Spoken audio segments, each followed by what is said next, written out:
नमस्ते। आपका अरविंद गणेश दामले चैनल में स्वागत है। मैं अरविंद दामले आपके लिए प्रस्तुत कर रहा हूँ मेरी ही कुछ रचनाएं। ये है इन रचनाओं का 764वां भाग। कुछ रचनाएं हैं पहले मराठी में और बाद में एक है हिंदी में। ये रचनाएं आपको पसंद आएँ तो मेरे अरविंद गणेश दामले चैनल को सब्सक्राइब करें, लाइक करें, शेयर करें और बेल आइकॉन दबाना ना भूलें।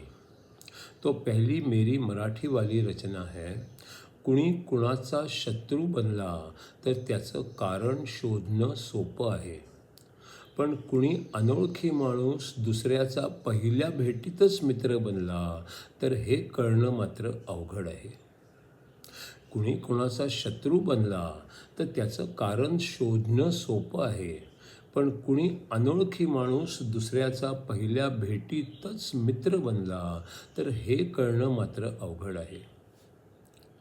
दुसरी रचना आहे, हजारो वर्षापूर्वी लग्नाच्या आधी मुलगा मुलीला सांगत असेल, माझ्या मालकीची भरपूर उजेड असलेली हवेशीर जिवंत झरा असलेली चांगली लांब लांब रुंद गुहा आहे, त्यात बसण्यासाठी व झोपण्यासाठी 7-7 फुटी लांब व रुंद असे गुळगुळीत दगड आहेत. हजारो वर्षापूर्वी लग्नाआधी मुलगा मुलीला सांगत असेल, माझ्या मालकीची भरपूर उजेड असलेली हवेशीर जिवंत झरा असलेली चांगली लांब रुंद गुहा आहे, त्यात बसण्या व झोपण्यासाठी 7-7 फुटी लांब व रुंद असे गुळगुळीत दगड आहेत. तीसरी जो रचना है वो है हिंदी में, आर्य चाणक्य की जीवनी और सीख पर आधारित। ये है अगली 116वीं कड़ी।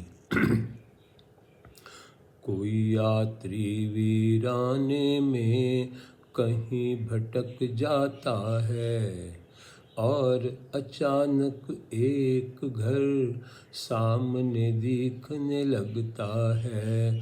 कोई यात्री वीराने में कहीं भटक जाता है और अचानक एक घर सामने दिखने लगता है। रात भर विश्राम के लिए थोड़ी जगह मांगता है, भूखा है तो थोड़ा सा खाना भी मांग लेता है।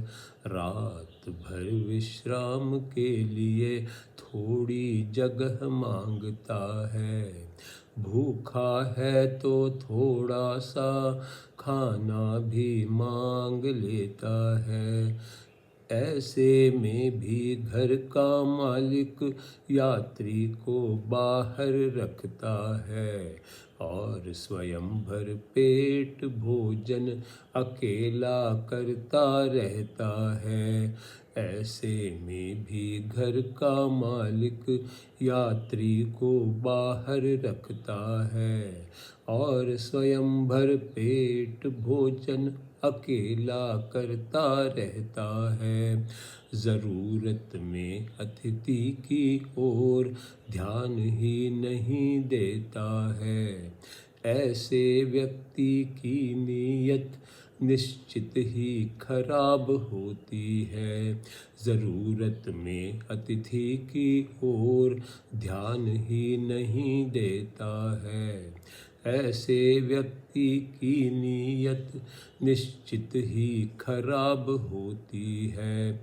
कुछ लोग ऐसे होते हैं कि ग्रंथ पढ़ते जाते हैं, पढ़ते तो जाते हैं पर सीख नहीं कुछ पाते हैं। कुछ लोग ऐसे होते हैं कि ग्रंथ पढ़ते जाते हैं, पढ़ते तो जाते हैं पर सीख नहीं कुछ पाते हैं। कंठस्थ कर लेते हैं सब, वाद विवाद कर सकते हैं, लेकिन उसके मुताबिक जीवन बिता ही नहीं सकते हैं। कंठस्थ स्वस्थ कर लेते हैं सब, वाद विवाद कर लेते हैं, लेकिन उसके मुताबिक जीवन बिता ही नहीं सकते हैं।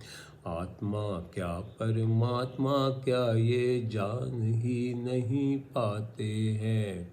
सारा का सारा पढ़ना फिर बेकार हो जाता है।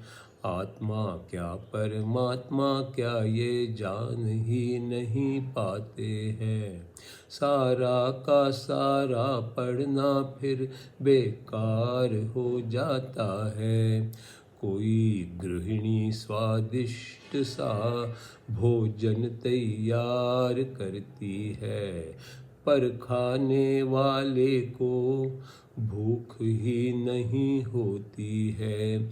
कोई गृहिणी स्वादिष्ट सा भोजन तैयार करती है, पर खाने वाले को भूख ही नहीं होती है। या स्वाद समझने की क्षमता जीभ में नहीं होती है, फिर गृहिणी का सारा श्रम व्यर्थ सिद्ध हो जाता है।